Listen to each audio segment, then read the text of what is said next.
Assalamualaikum warahmatullahi wabarakatuh. Kembali lagi ke channel saya Adeno Prayogi.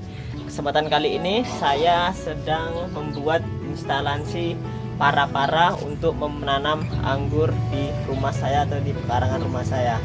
Bagaimana caranya? Simak terus video ini, jangan di skip sampai selesai.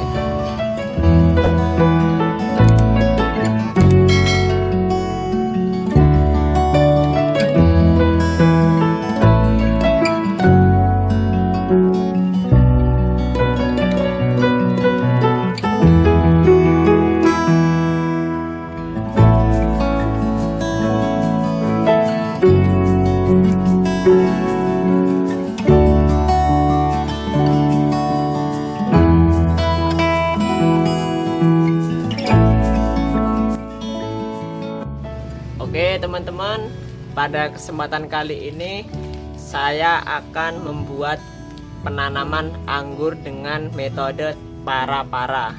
Apa itu para-para? Jadi ketika kita menanam anggur itu, karena anggur itu merupakan tanaman yang merambat, sehingga kita harus membuat tempat untuk merambatnya tanaman ini. Nah, sistem perambatan ini ada banyak sekali, mulai dari para-para, yaitu dengan kita membuat tiang persegi, kemudian kita kasih atapnya berupa bisa menggunakan benang ataupun dengan menggunakan besi. Kemudian ada juga tralisie.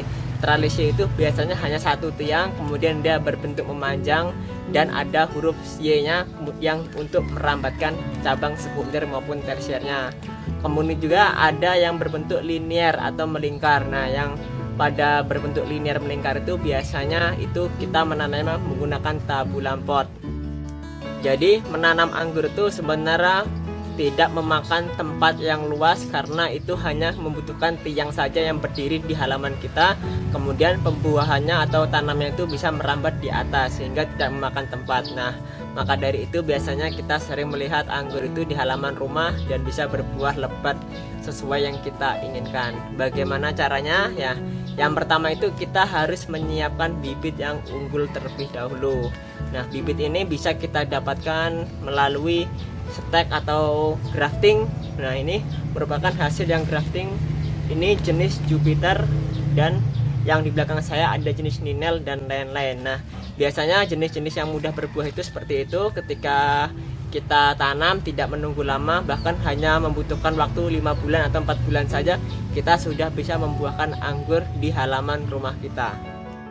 Di sini saya uniknya akan mencoba menanam anggur ini tanpa menanamnya ke tanah, karena keterbatasan lahan saya yang sudah full semenan semua. Jadi mau tidak mau saya akan menggunakan planter bag ini yang berukuran 50 liter untuk menanam anggur ini, dan saya akan rambatkan ke para-para ini. Biasanya banyak sekali yang kita tanam di tanah kemudian kita rambatkan. Nah, tapi karena keterbatasan itu tidak mengurungkan niat kita untuk bercocok tanam atau berbudidaya tanaman hingga berbuah. Yang pertama, ini bisa kita siapkan media tanamnya. Media tanam ini merupakan campuran kompos, kemudian tanah, dan sekam bakar dan sekam murni. Nah, ini bisa kalian lihat caranya pembuatannya di link video deskripsi ini, yaitu dengan perbandingan antara kompos, sekam, tanah, dan lain-lainnya itu satu dari satu. Nah, nanti bisa kalian simak sendiri di videonya bagaimana cara membuatnya. Dan di media ini sudah saya diamkan selama 1 minggu, sehingga ini sudah siap untuk kita melakukan penanaman anggurnya. Nah, hal pertama yang harus kita siapkan yaitu kita menyiapkan bibit anggur yang sudah sehat, sudah hidup, dan sudah siap pindah tanamnya.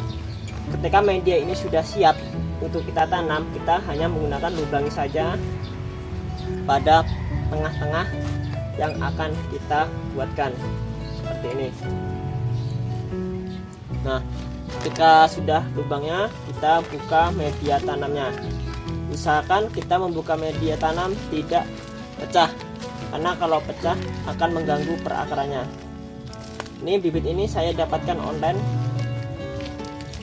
karena banyak sekali toko-toko online yang menyediakan bibit. Nanti bisa kalian yang belum punya bibitnya bisa beli di Shopee maupun di akun-akun online lainnya. Nah, ini kondisi tanaman sehat ini, akarnya dia jalan dan segar, tidak membusuk. Ini merupakan ciri-ciri bibit yang sehat untuk kita tanam. Nih, usahakan tidak pecah seperti ini. Kita pindahkan pelan-pelan. Nah, oke, seperti ini. Kemudian kita bumbunkan lagi.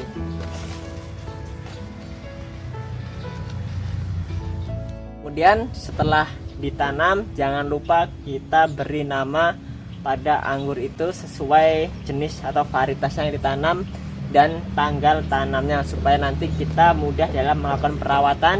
Kita melakukan pemupukan, perawatan insektisida dan lain-lain sesuai dosis takaran dan dosis secara waktunya. Ini karena Jupiter, saya beri nama Jupiter dan sebelah sini ada tanggal penanamannya. Ini dengan fungsi tujuan agar tidak tertukar atau kita tidak salah dalam melakukan pelabelannya. Oke. Nah, karena ini musim kemarau, biasanya saya menggunakan mulsa organik agar ketersediaan air dan kelembapan tanah ini terjaga karena tidak banyak penguapan yang terjadi. Biasanya saya menggunakan yaitu kompos atau jerami busuk yang sudah busuk. Ini cukup kita letakkan saja di areal permukaan pada tanaman kita. Nah, jadi fungsi dari jerami ini banyak sekali. Nanti saya akan buatkan fungsi dari pengomposan atau pemberian mulsa pada tanaman dengan menggunakan mulsa organik, yaitu dengan menggunakan jerami padi. Karena biasanya jerami padi itu kebanyakan di masyarakat hanya dibuang dan tidak dimanfaatkan. Seperti ini. Nah, setelah itu jangan lupa kita siram. Usahakan setiap menanam apapun itu, setelah kita menanam usahakan itu disiram, karena ketika tanaman pindah tanam atau transplanting itu biasanya akan stres akarnya dan membutuhkan air untuk mengembalikan kestresan itu. Siram secukupnya, tidak terlalu banyak, namun kita jaga saja kelembapan tanahnya. Oke, seperti ini cara menanam anggurnya. Kemudian setelah kita tanam, kita buat rambatan menuju ke atasnya. Bagaimana caranya? Ini cara membuat rambatannya. Ini ada benang, satu benang yang saya kaitkan di atasnya. Nah, fungsi dari benang ini untuk melakukan rambatan awal ketika tanaman anggur barusan ditanam yang akan ditujukan pada para-paranya. Caranya yaitu kita langsung saja tempelkan saja tanaman ini ke talinya, kemudian kita ikat dengan tali, jadi supaya nanti ini tanamannya bisa merambat ke atas. Karena kalau kita tidak tali, itu biasanya tanamannya akan roboh karena batang anggur cenderung merambat.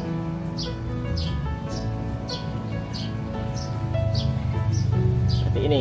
Nah, ini kita akan tunggu sampai naik ke atas, sampai ke sana, baru kita buat cabang-cabang primer maupun sekunder. Nah, ini yang saya buat tadi para-paranya menggunakan kanal baja ringan. Kemudian untuk penyekatnya saya menggunakan tambang kecil sebagai ring di atasnya seperti ini. Untuk ukuran para 3x3 meter sebenarnya kita cukup saja menggunakan 2 tanaman sudah cukup. Namun di sini saya gunakan 4 tanaman di setiap pilar-pilar pojoknya itu, dengan tujuan agar adanya keberagaman jenis ketika nanti sudah berbuah. Oke, seperti ini caranya. Sekian dulu video yang saya buat pada kali ini. Semoga video ini bermanfaat bagi kita semua dan menambah wawasan kita dalam bercocok tanam. Tak lupa juga kita saling belajar bersama-sama. Apabila ada pertanyaan atau informasi yang kurang jelas bisa ditanyakan lewat kolom komentar. Di situ kita bisa berdiskusi bareng-bareng demi mendapatkan hasil yang menguntungkan dan bermanfaat bagi kita semua. Saya akhiri sampai di sini. Wassalamualaikum warahmatullahi wabarakatuh.